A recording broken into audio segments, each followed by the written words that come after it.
Joining me now is Senator Josh Hawley. We'll hit this and also hit what I was saying in the angle, which was what's going on with the robed resistance.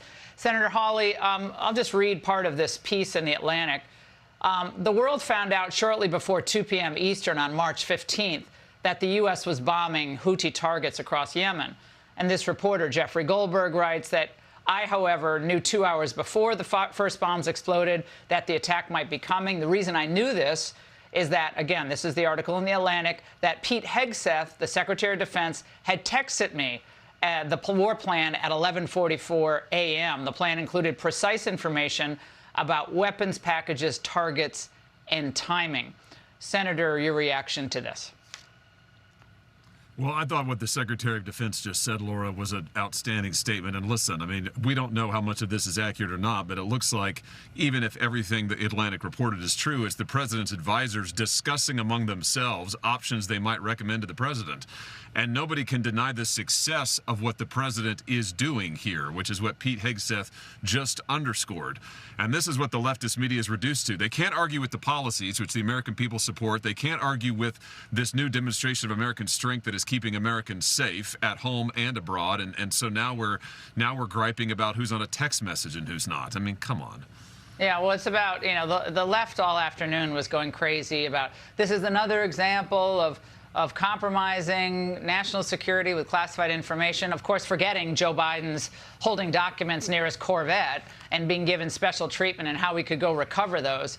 So none of that's mentioned. But, you know, this is an extension of what we were talking about in the angle that I did not quite finish. But the resistance that Trump is coming up against, Senator, in the courts. We went through 3 cases today, various cases.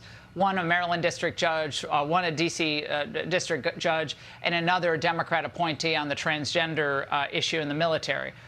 But this is a well-funded effort, and it's met with some success on key administration policies. So my question to you is, I understand you have legislation in the works that could address some of the issues that are plaguing this administration coming out of what are activist courts and an activist agenda.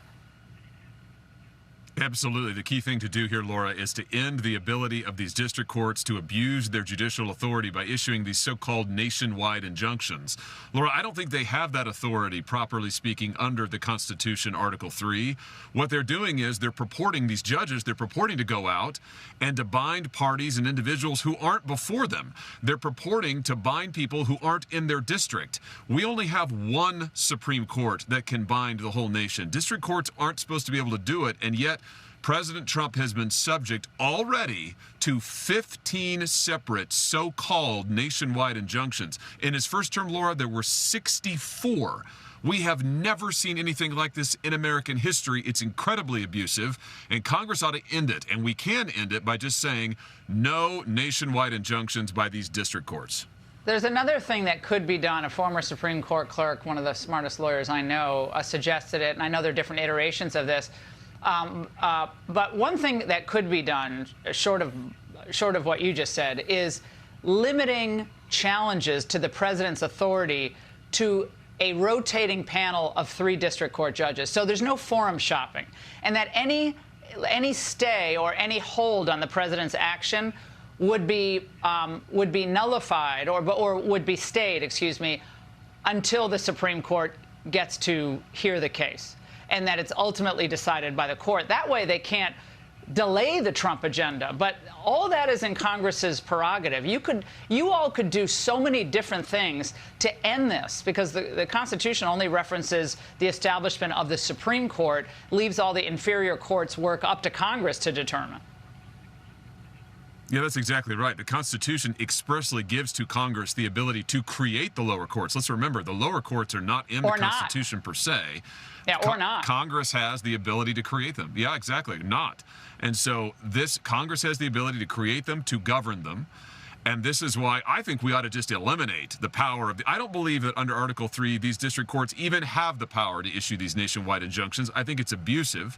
And that's why we ought to just say they can't do it. Congress has the authority to govern them. We should say they do not have the power to issue injunctions nationwide, period. End of story. No more abuse. What's the chances that your legislation or others like it will move forward? What are the chances? It's critical for the future of this country. Well, here's what I noticed, Laura. I noticed that the Democrats just a few months ago, before the election of Donald Trump, were complaining bitterly about Republican-appointed judges issuing nationwide injunctions. So I just say this, let's have a vote. They said they wanted to eliminate nationwide injunctions 6 or 7 months ago. Okay, let's do it. Let's now have them give them the chance to put their money where their mouth is, so to speak, and let's vote on it. I think that this ought to be a no-brainer. Let's stop the abuse. Here's the thing. We've seen this before. You put judges into office, you think they're going to be good, they drift left. Let's take away the power of these judges to issue injunctions like this at all. Yeah, it can't be all talk, no action. It's got to be action. Senator, thank you so much.